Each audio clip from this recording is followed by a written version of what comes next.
Hey y'all, it's King Vixen and I need y'all to listen because I came down here to talk about this whole Lady EJ setting the internet ablaze, honey, with this Carlos King interview.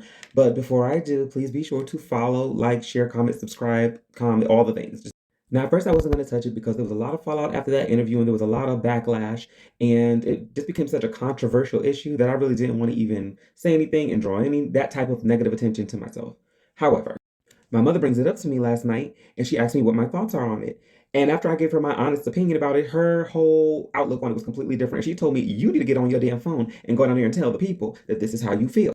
And as an effeminate gay man myself, I feel like I do have a responsibility to at least voice my opinion on it because I'm not just speaking for myself, I'm speaking for others, I'm speaking for my friends, and I'm speaking for a whole community of us that don't really get spoken for.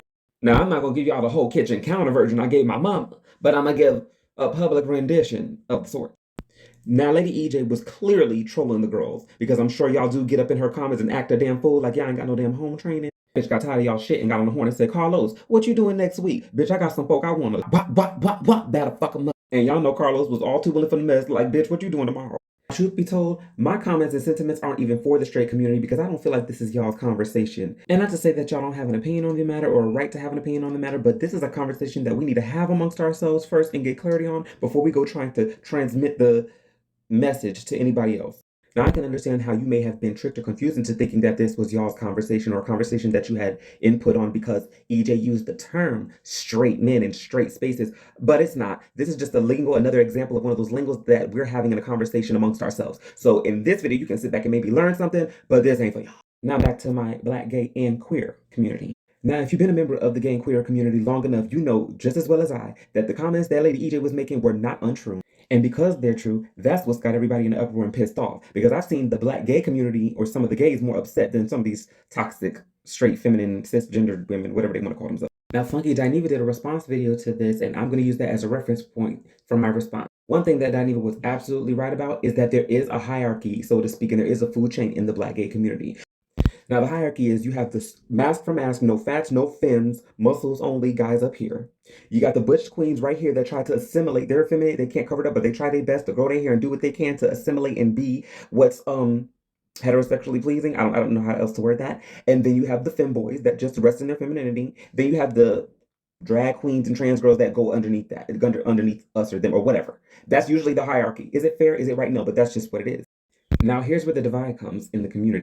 What y'all don't count on and or expect is for the very feminine boys that the masculine gays kick out and say and reject and say that they don't want. You do not expect them to go out there and turn around and land and pull the very masculine men that y'all are trying to not only aspire to be but aspire to attain. So when EJ says I don't date gay men and gay men don't date me, they don't like me, he's telling the truth and y'all know he's telling the truth. And you know he's telling the truth when he talks about how he goes into straight spaces and pulls straight men. He's not talking about actually straight men because whatever those men do when they lay down with him, that's what they identify with when they lay out with him. When they get up and walk and pull their pants up and walk up out that room, they identify and live their lives as a straight man. Now, if you want to call that DL, you would have to know to call it that. But usually y'all don't know. You only know what they tell you.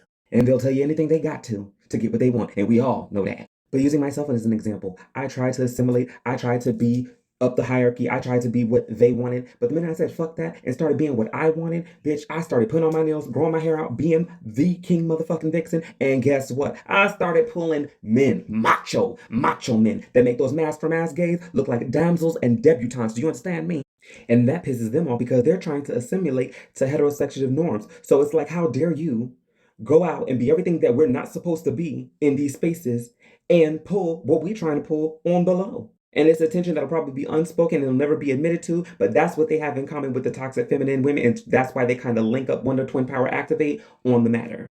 Now, I love Danny, and I was with him till I wouldn't, because he mentioned the word privileged, and it seemed that his sentiments were coming from a very personal, internalized, privileged place because you come from an era that all that gay stuff had to be repressed for you to have access to these spaces. And because of EJ's privilege and his femininity, he gets into spaces and pulls things that you really don't expect for that to happen.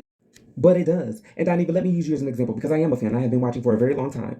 I recall you being on the Queen Supreme Court live next to T.S. Madison and you telling a story allegedly about you and Benzino during the Love and Hip Hop reunion days. And y'all was in the bathroom and you had a picture to prove what you had seen when y'all was doing the things and the ooh la la's in the bathroom and all that. Now, that was a straight man that you met in a straight space And guess what? When that straight man in that straight space was attracted to you, he wasn't attracted to Q with the Gucci cap on. He was attracted to my hair is laid like with your red lipstick on, the original Miss Funky Dineva Ross. And low key, you need to bring that bitch back at least one Friday a month because we love and miss that hoe.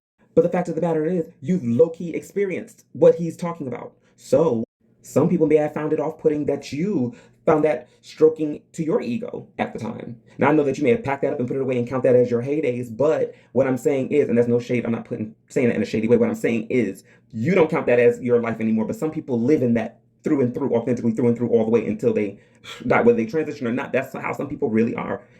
Now, is Benzino a straight man? One would only know that if they could label him based off of an experience they had with him, but that would still be a private label. Publicly, that man is a father. That man has publicly had relationships with women on TV. That is a straight man in public. So don't judge what you already know. I just feel like some of the comments were to appease your core audience, which is straight women. And now, Carlos King had a follow-up panel to discuss all the backlash after his interview with EJ and his comments and so on and so forth. It was featuring Funky Dineva, Dustin Ross, and his fine ass, and some lady, and I really don't remember her name. Now, although I do respect and appreciate Carlos's intent with this conversation, I do think that you, Carlos King, could understand as a fellow Libra how important balance and representation is.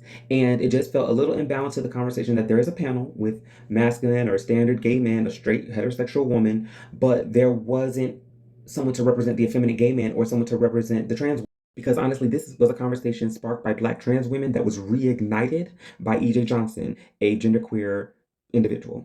So perhaps the panel, or in future, the panel would be a bit more balanced with the individual like Dominic Morgan on the panel or D Simply D. I think I like both of their commentary on the matter. I feel like they would have been good individuals to invite to the panel because it comes across as we gonna have a conversation about them. No, if we spark the conversation, why aren't we included in the conversation when we're discussing the divide to represent our own perceptions on where we stand in the divide? But if we're going to have the conversations in the future, I think we should more so have the conversations with unity and healing in mind. Even EJ, I'm sure EJ was provocative or antagonistic to the topic, but that was with all intent and purposes. EJ meant to do that motherfucking shit. That bitch seemed fed up. And I agree with T.S. Madison. If we're going to continue to have the conversation, we need to start letting these men have the conversation. Let these straight men or these men get on these panels and speak for themselves. Because all this fighting each other over some men, like you, in the words of Megan Thee Stallion, you bitches treat these niggas like a death row meal, and I treat them like charcuterie. I ain't finna get all spuntive about these sorry ass niggas. Oh, and Landon. Now, I like you now, and you good every now and then for a little kiki and a little caca, but please, darling, do not let your tanning bed, your jigaboo skits, or your lip injections think that you are qualified to put them on this matter, my dear. Set your ass down somewhere. But I think I'll stop while I'm ahead. If this is your first time coming across me, feel free to follow me on all platforms at KYNGVYXN. That's on TikTok, Instagram, Facebook, Twitter, YouTube, down to all of that. Find me on a few of them. Everything you ever will. And y'all start liking the shit. Stop watching and not liking the shit. Liking is free. Like the damn video. But that's my 3 cents on the dollar's worth of business, and I guess that's it for now. Ciao.